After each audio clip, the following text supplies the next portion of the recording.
Is being successful in business down to luck? Is it a sweet science? Is it about being in the right business at the right time? Or hard work and dedication?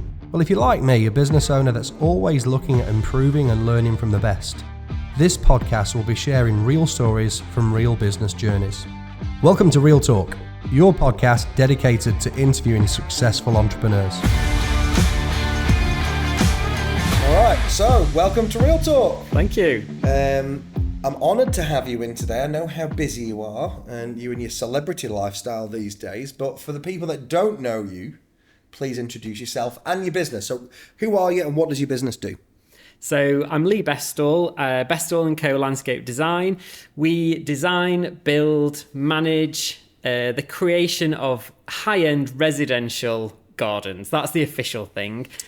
The unofficial one is we just make outdoor spaces phenomenally amazing to live in. See, which one's the best? The latter. The first one is the second one. The first one felt all, corporate and nice, and that definitely goes on a website. The second one was, okay, I get that. I understand that.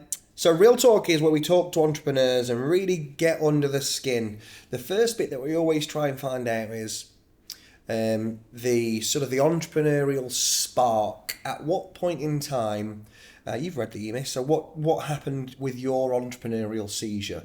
Were you working for somebody else and thought I could do this different? Did you start a business straight out of university or college? Did you leave school early, which was the last one, and just got started running their own business early on? What was your first taste in entrepreneurship? So when I was at school, like junior school, I said to the teacher, I want to be a gardener. I want to be in gardening club. So you set off early with your 9. I was about 9 at the time. Okay. So I said to my teacher, I want to be a gardener. Can I join the gardening club? And she said, no, it's only for girls. You need to go and play football. So that was my first knockback into the industry. The second knockback was when I was leaving A-levels, ready to go to university, and I said I want to be a gardener, and there was no mention of landscape architecture, botany, nothing like that. She literally said, crystal clear, remember it, you're too intelligent to be a gardener, you need to go to university. That's literally what she said. So I got the UCAS book and I was like, no idea what I'm going to do. And she said, well, be a teacher. And I'd filled out my UCAS form and I was going to go and apply to be a teacher. I got in at York and I just thought... What were you going to do? Teaching in what? I don't even just can't remember. Just general teaching. I'd spent a year every Friday teaching in a primary school to get it on my CV ready for... I don't know that. Anyway, I don't know. Sorry. So I got this application. I went to York. I got in and then literally... completely, absolutely flunked chemistry and didn't get the grades that I should have got in order to get into teaching. A-level or? Should have got A-level double science in biology and chemistry. Hated my chemistry teacher with a passion. Totally got talked into doing chemistry by the most beautiful chemistry teacher ever who we had in And you didn't get them? I didn't get them. She went and stinking left. Got this horrible bloke who just used to mentally abuse you every week. It was just horrible. And so I just felt completely hated chemistry. So I probably didn't put in much effort. I didn't really understand it. So I did business studies and biology, which I got okay marks in, but not enough to get in to do teaching, thankfully. So then through clearing, I just kind of wasn't in the days when you Googled it, just got the UCAS form back out and I just literally came across hospitality and business management. And I thought, that sounds quite fun. And I read the description. It was one paragraph and it just said something about, hospitality, gastronomy on a Wednesday. And I was like, what's gastronomy, Mum? She's like, I don't know, ask your dad. Turned out it was cooking. So I was like, yeah, I like making bread. Let's go for it. So that is completely how I chose my degree. Did 4 years at university, did a placement year in a local hotel, realised that I didn't want to work in a hotel and I didn't want to do catering. See, I could see you as a hotelier. Oh, I literally, I could entertain. They put me, I ran weddings, I did Toastmastering, I was the maitre d' at the front of the hotel, and it was literally on my little stage, welcoming, and everyone else used to be like, Lee, I'm slaving my guts out in the kitchen and you just get to talk all day. And I was like, yeah, but mate, if you were out front, we would have no customers. So yeah, I was good at that. I used to get really good tips as well, which frustratingly had to share with the rest of the kitchen, which I thought was seriously unfair because their food was dodgier than my comedy. So yeah, basically kind of went to do that, decided it wasn't for me, but topped the HND it was then up to a degree. So I got my degree in the end and I got a 2-1. And I went to a recruitment fair and there was a recruitment consultancy from Rotherham in there. And I said, I want a job, just got this degree. I want hospitality because that's what I'm trained in. But I want to work Monday to Friday, 9 till 5. Good luck. And they were like, corporate catering, dinner lady, any of those? And I was like, didn't think that one through. And so I got an interview with the recruitment consultancy who said, actually, we quite like you. We're looking for staff. So I had no idea what a recruitment consultant was. I took the job, and then I realised about 6 months in, it was sales. And after you've been doing it for 6 months. Yeah. That was a bit naive. And so I then said to him, look, I can't sell people because I don't actually think they're very good, most of them. So I sold this one person into a restaurant chain and they were fantastic. And I phoned the restaurant chain. I was like, you've got to see this person. They're amazing. And the guys who were above me said, how did you manage to sell that person in with like literally no effort, but you cannot sell the rest of the people on your database? And I was like, the honest answer, they are rubbish. Yeah. He was amazing. He was a perfect fit for the brand, the culture, everything. And I was like 21 years old, and how I knew that at that age, I don't really know. It was just a gut feeling. And so after just been pretty rubbish at sales for a while, I said to them, look, I've heard you've got a vacancy in HR. Can I move over to there? So I did. And I got all the company Amex card. I got a mobile phone, laptop, spent 2 days a week in London. I literally thought I'd made it. And then after a year, 9/11 kind of happened. And one of my big chains that I looked after was Hilton and Marriott. And they put a complete recruitment ban on. I think it was just an excuse, really, to kind of cut some costs. But after that, I just could never recover my department. So ended up, went to my boss and said, look, I don't think recruitment's for me. And he said, in the nicest possible way, I probably would agree with you. He said, I tell you what have you always wanted to do? And I said, I spend a lot of time looking out of that window thinking, I wish I could be out in those gardens, because I'd watch the gardeners doing their landscaping every Wednesday, and I just want to be doing that. And he said, well, how's about this? I give you a week off garden leave. Now, at the time, I thought garden leave was completely, honestly, thought he'd just made this up for me. I was so happy. I'm going to give you a month's garden leave, and I will basically pay you for a month to do a makeover on my garden. No way. And I was like, hang on, let's get this straight. You were going to pay me a recruitment consultant's wage to play in your garden? And he was like, yeah. Now, I realise now that I was obviously not great at my job, not bringing in much money. He was going to get a garden, everybody's happy. So I spent the next month, maybe even 6 weeks, working in his garden, created a project, loved it, and then thought, I could kind of do this for a living. So I set up my own business, put an advert in the post office, 20p it was. And it said, young, enthusiastic gardener looking for new clients. Literally, the post office is about 3 minutes walk away. When I got home... You're talking about the little white card that you put in a sleeve? Yes, right, okay. One of those. Drawing pins straight through it. Yeah. Before I got home, the answer phone was blinking. And I was like, I walked in, I was like, what is this? They pressed the answer phone. You have 2 messages. I'm like, what? Wow. We never get any messages. Hello, my name's Mrs. Willey, Willey. Please tell me that is her name. Honest truth, that is how the answer phone message went. I've seen your advertisement in the post office, probably called it an advertisement, in the post office, and I want my grass cutting, basically. So I'm like, wow, that's amazing. Write down her phone number. Next one. Hello, my name's Mrs. Ketton. I've just been in the post office. I'm like, what? 20p? And I got 2 clients already. So I went out to see these lovely ladies, and they said, how much do you charge? And I said, £7.50 an hour. And they went, we only pay our current gardener £5. And I was like, I can't work for £5 an hour, but I think, given that he's in his 70s, I could probably do it in half an hour, so you'd only actually pay me half. And they said, well, I'd like to pay you for an hour, and you could do some weeding as well. So I did, and that all went really well. But I'd do the garden and the weeding in about 45 minutes, and then they'd say, do you want a cup of tea? And I'd have a bit of cake. And then they started to like increase my hours to 2 hours, but the second hour was always tea and cake. And then it came to a point where I said to Paula, I feel like an escort, because really I'm just giving 50% grass cutting, 50% chat and tea and cake. And it got to the point where I had to start working my mower faster to burn the calories that I was eating, because I was doing like 6 gardens a day. And tea and cake was a regular thing. And then that was in the April when I started that business. And April then when? What year we're talking? 2004. So April 2004 is where you went, right, I'm starting my own business. Yes. Okay, good. Fast track, fabulous summer, loads of tea and cake. I'm outside, I'm cutting grass, I've got a little van, I'm well sorted. This was a great career move.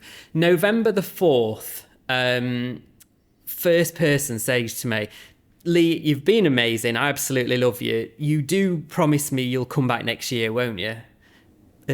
What? Next year when? April, when the grass starts growing?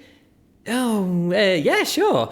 Go to the next job, same thing. And I'm like, oh, I didn't factor this into my business plan.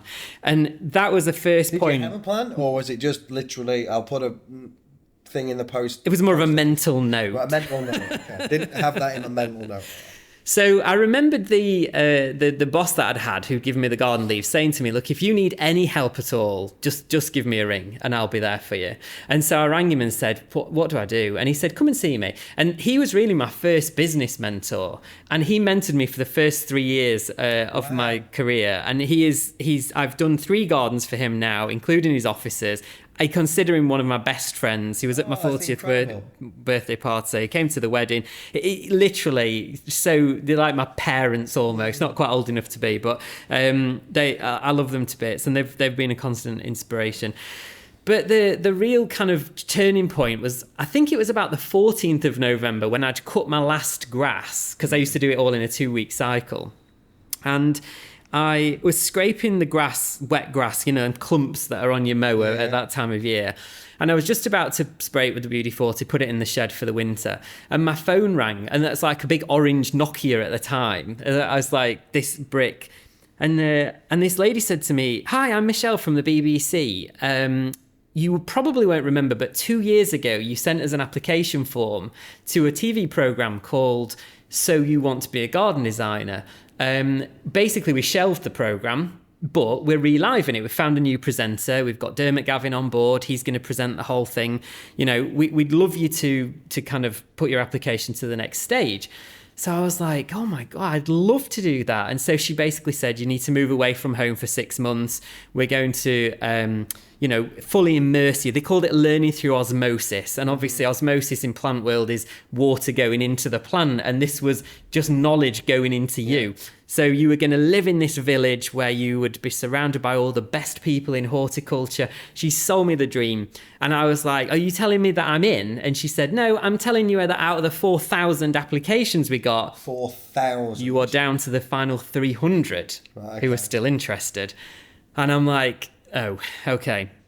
So then she said, we'll do some auditions in January. And so basically for the next 2 months, I just did little jobs that people found me. Like I remember concreting someone's floor or something in a kitchen for a little old lady client that I had at the time. I don't know. I don't think I did very much for those 2 months. Then in January, I went to Kew Gardens, did this audition. And by that time, I'd had quite a few telephone interviews and stuff. So I was down to the last 40. And we had 1 minute to do this pitch. And I went up on stage and blacked out. Cannot remember to this day what happened. And long story short, I got through the process. I spent 6 months down at Wisley. We trained with Dermot Gavin. We met all the best people in horticulture. It was the most fantastic experience. And they put it out on TV. It was like an 8-week documentary about people who wanted to become garden designers. And it wasn't until I sat down and watched the TV programme that I know what I said. Yeah. And that 1 minute was me finishing off the whole thing with, if I was a piece of Blackpool rock, I would have the word gardener written all the way through me. And it was that good line. just like, I'm like, where did that come from? And I now know that it came from the guy that gave me that early mentoring.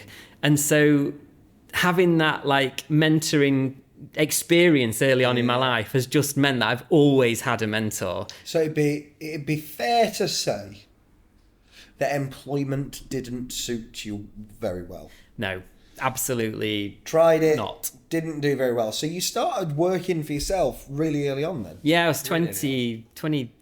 So you did university, you did college, you did own learning, started a job, 6-9 months, not great. And the boss of the firm said, just have 4 weeks off garden leave. Yeah. And he paid you, and that was it. You got the bug at that point in time. Yeah. When would you say that the hobby turned into a business?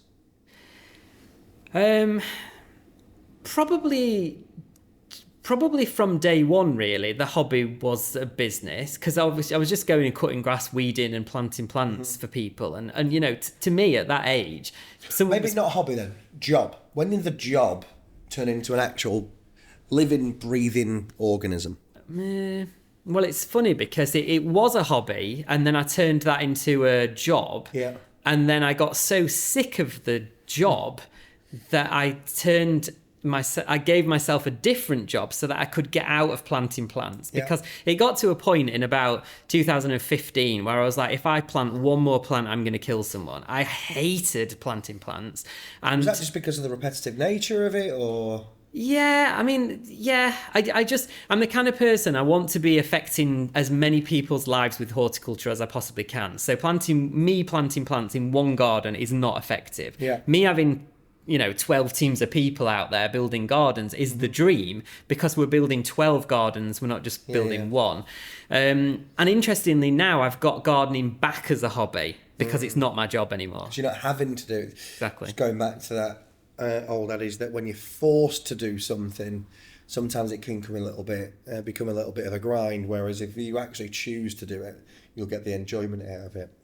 So fast forward from 2012, did you say? 2015 was the part which I was like, I'm never going to plant plants ever again. So 2015, let's move to 2023. What does Bestall & Co look like now? Because you started just with you, using other people's machinery by the sound of it. Yeah. What does the business look like now? So there is 14 of us, I think, now. We've got 3 designers plus one that works over in France that used to work with us. She left after Brexit, so she still kind of works with us. We've got a planting team. We've got a construction team. We've got a digital marketing guy who... I'm trying to think of the cool title that we've given him. It is a brand master. For anybody right now, he's just there. He stood behind the camera, which is what he was in my peripheral vision glaring at. Hello, digital marketing guy. I was going to say apprentice, but he finished his apprenticeship. He is our brand master. That's right. He's the brand master. And there's Elise, who looks after, just gets me in the right place at the right time.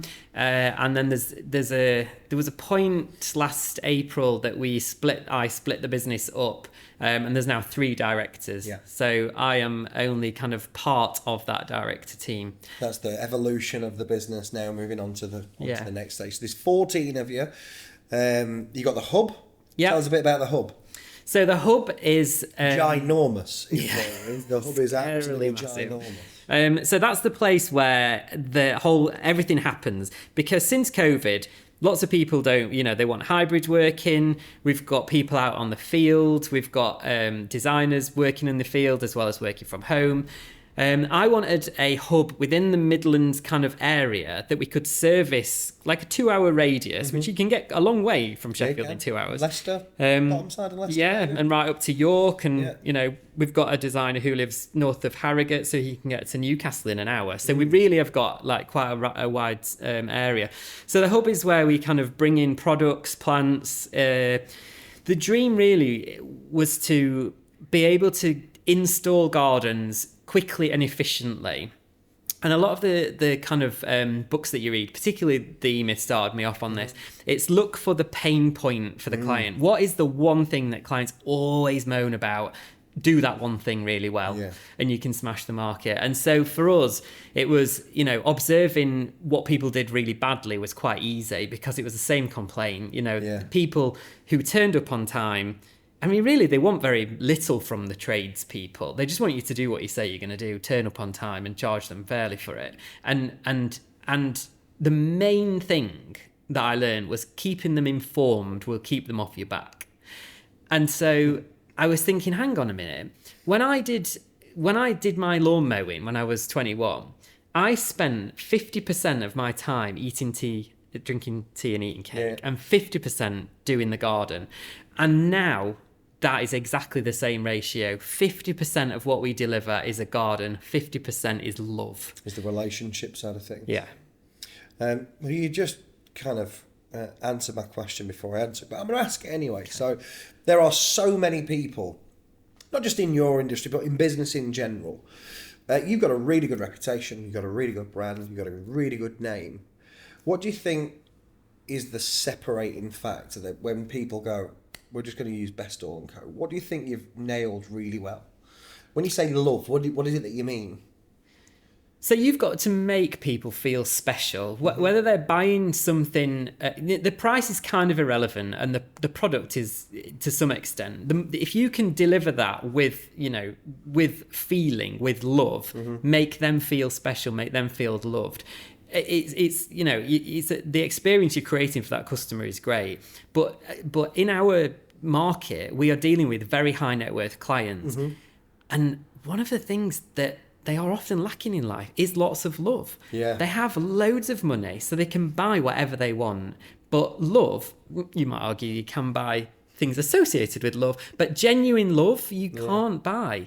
And we love our gardens so much that clients feel that, and the greatest thing, and we get told it a lot, and people say the thing I love about you is that you design a garden as if it was your own. You care for the money as if it was your money that you're spending. And I think people with a lot of money often are very suspicious that you're going to turn up and see a car on the drive and think, oh, we'll double that. But the way we do things is very transparent. We gain trust quite early on in the relationship, and doing what you say you'll do on a kind of repeated basis just builds trust with people. One of the things that I think you've really nailed, obviously I know about you, I know about your story, we've known each other for a long time now, so understanding the customer journey, right, is really important for any business. So where you've got your ups, where you've got your downs, but not many people are prepared to say at what point in time will that one of our customers feel potentially let down, or when will that happiness turn a little bit sad. One of the things I think you've done really well, and you've graphically designed this, is the emotional roller coaster as part of your business. So I'd love for you to spend a couple of minutes just talking to people about how did you map that journey out, and how were you so honest internally to go, we know at this point in time that they're going to feel really good, but it's about to go downhill, and it's going to go downhill really quickly. And what do we do about that? What led you to do that? We actually came up with this roller coaster. It must have been around the 2015-16 kind of time, and we were sat in our first ever office, and we were sat in the meeting room was in the basement, and it was the skankiest place, smelt damp, it was horrible, and there was only me and Paul in the business at the time, and we sat there with a piece of paper, and I just was like brainstorming the frustrations that people have, and like if we can sell a solution to a frustration, that's what all the books were telling me to do. I didn't know how to do it, but I knew the books were telling me to do that. So we sat down with this big piece of paper. It was a flip chart pad. It had a green pen, and we started to do this thing. And I need figures in graphs. I'm a completely visual person. Give me a spreadsheet, I ain't got a clue what it's telling me. Turn it into a graph, and I can see it. So we put all these kind of highs and lows down. And I started to draw this graph, and I can see the picture now. And I was like, hang on a minute, this looks like Pepsi Max. It's like Alton Tower. So the weird thing about this roller coaster was that up until 21, I'd never been on a roller coaster because I'd been told by my mum that I will not like roller coasters. So Paula said to me I want to go for my 21st birthday, we'll go to Alton Towers. I was like, I don't like rides. And she was like, oh, which ones have you been on? Okay, so you've never been on one. So how do you know you don't like? Well, my mum told me I wouldn't like them. Lee, you're 21 years old. I went on one. We went 4 times that year because the thrill of going on that roller coaster was insane. So roller coasters must have been like in my mind. And so we started to plot out this journey, and this kind of graph was going up and down, the roller coaster thing. And I was like, God, look at these lows. These are bad lows that people are in. And they're coming to us because they have pain. We are selling them something which gives them pleasure. Which is a dream as well, isn't pain. it? You're kind of painting this dream picture. Because that's what they want. That's what they want to buy. But that's over here. Yeah. So in order to get there, you're coming to me, you're here, we want to get there, but I'm going to take you on a journey that looks like that. So we're going to have down bits, we're going to have good bits, bad bits. No one wants bad bits in any buying journey, but when you look at any, you go to an Apple shop and there's a massive queue, and it's like, if you plot that on a graph, the frustration you feel when you can't speak to someone, and then they say they've not got it in stock, and that it's so annoying. But do you go and buy a Samsung? No, you follow the Apple process because you want that. But just imagine if they understood that and said, right, what can we do to keep these people entertained whilst they're in the queue? Yeah, exactly. So we went what through. You've done, really. Yeah, it is. Yeah. So we went through this whole thing of like, kind of, okay, so they're going to feel this way. So in the early days, we would send them a £10 voucher for like a takeaway, and they'd be, they'd only be paying like a few £100 for a garden design. So that was proportionally quite a high part of what they were paying. So we'd know that they're going to come home tonight and the garden's been ripped up. They won't be able to park on the driveway, and there's going to be mud all over the windows. So we could clean the windows, but by tomorrow they're going to be dirty again. Yeah. So we sent them. And they wouldn't see the value in that either, would they? No, probably they wouldn't not. have seen them dirty in the first place. No. So we knew that was going to happen. So we gave them a voucher for £10 for their, like a Just Eat kind of voucher. And say, look, we know that when you come home from work tonight, it's going to be hell. Have a little takeaway on us. And it was like a really small thing, but it just showed that you actually cared and you knew how that they were feeling. The important thing is to let them feel the pain before you give them the treat. Yeah. And it's weird because if you'd have intercepted their journey before they left the office and said, when you get home tonight, it's going to be hell. Here's £10 voucher for a Chinese, pick it up. I felt it. Oh, cheers. That's a bit weird. But because we timed the voucher with the pain, we let them have a bit of pain and then we went in there with the voucher. That was great, and that I hadn't realised the power. We were just being nice at the time. I didn't realise that's psychologically what we were doing or anything like that. That's come later. I got my phone out just earlier because I came up with this genius thing at the weekend. Please don't call us until you've met 2 or 3 other designers or landscapers. Why? Because until you've met with them, you won't appreciate how good we are.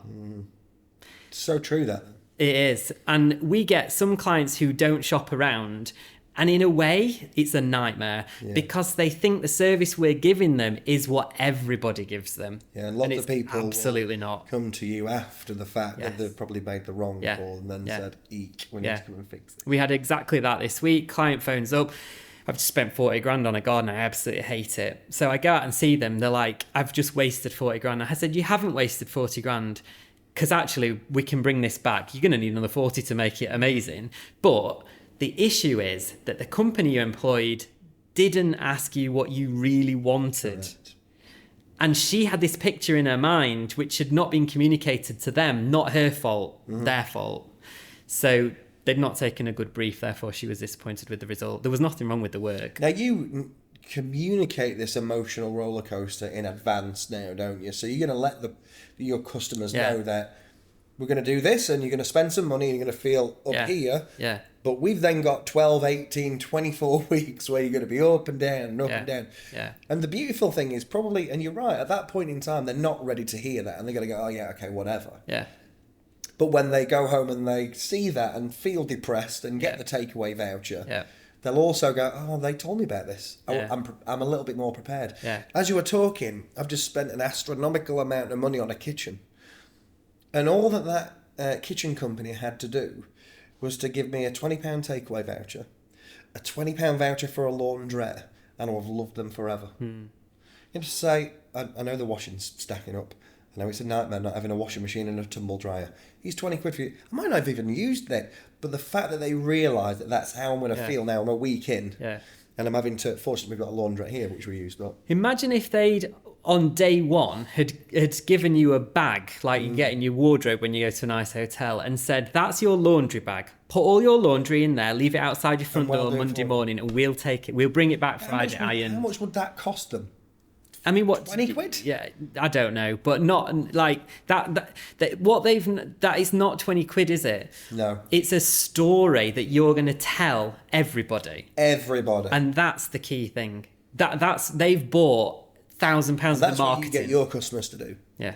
Every customer has their story, and the high majority of your business will come from word of mouth and recommendation. Yeah. What are you saying, 80% more? Yeah, probably about 80%. Interestingly, I'm finding now that more and more people are saying that they've had like 6 touch points with different things. Oh, I went on your website and then that was weird because the images I saw on there were also on my Pinterest board, which is weird because I realised I follow you on Instagram, but I never even knew it was you, which is weird because I was in the pub the other day and I said I'm having my garden designed and they said, do not use anybody until you've spoken to Lee. And they were like, hang on a minute, let me check my diary. It's Lee that I'm meeting. I'm sure I've seen him here. Exactly. Yeah, and it's like you just you have to put the stuff out there.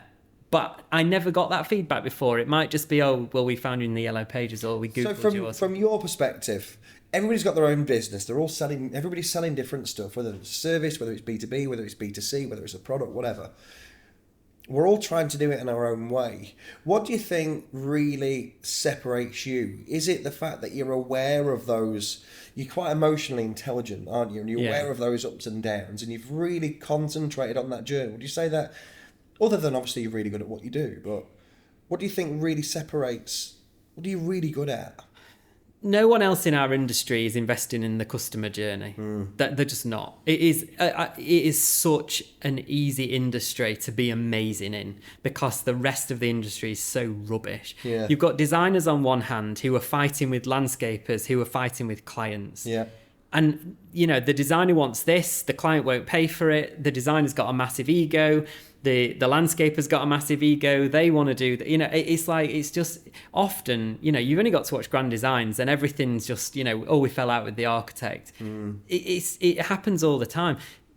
I think putting yourself in their shoes is the secret. How will you feel if you bought your own service? I had my garden patio redone last winter, and I cannot tell you what a valuable experience that was. We used one of our landscapers. It was all above the books, paid him properly. I wasn't trying to do it on the cheap or anything like that. I literally experienced what is it like. And come day 3, I'm like, I feel like I'm making tea and coffee all day. It's like, is this how our clients really feel? So for the right kind of customer who, those that like making tea and coffee for people, we get those little, and it's costing me a fortune in sugar. What they're actually telling you is, I'm a bit fed up of making tea and coffee for them, but I can't stop because they're really lovely guys and they're going to think I'm horrible if I stop. Yeah. So delivering some tea, coffee and sugar next time I go and visit them and then go, I really appreciate you looking after the team. There's a little carrier bag of things. Costs pence. Yeah. But it's like, you felt what I'm feeling. You knew what I'm feeling. You knew how I felt. Yeah. Yeah.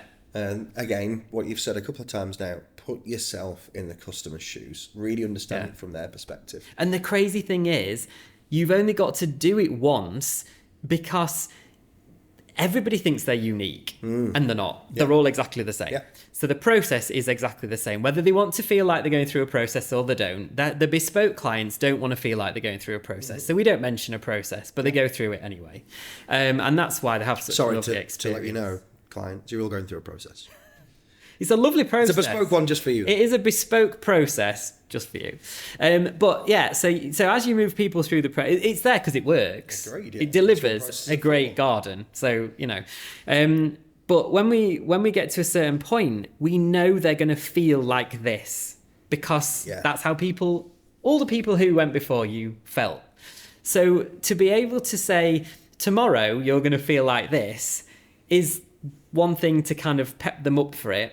It's one thing to be able to react to it, but it's completely something else to deliver something that they don't even know that you were going to kind of understand how. They're like, how did you...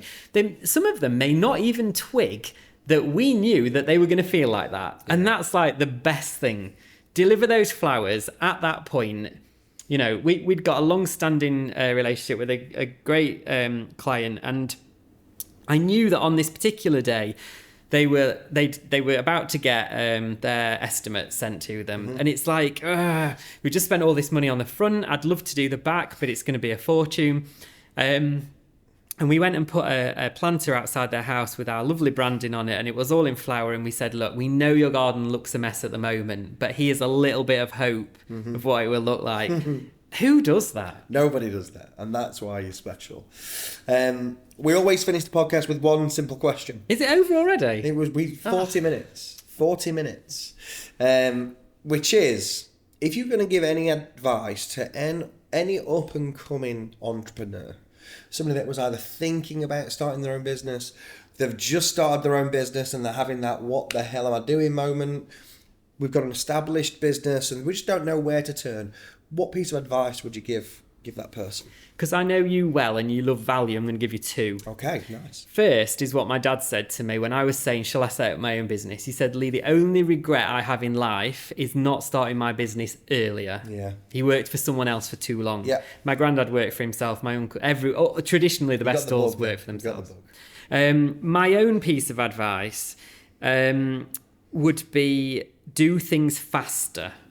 So you know in your mind you should be doing this now, but you procrastinate on it because you're scared. I was actually scared of being really good. That sounds weird, doesn't it? No. The fear of success. Yeah. Bonkers. But that. So my piece of advice was get out of your own way and just do it faster. Second person that said do it fast today.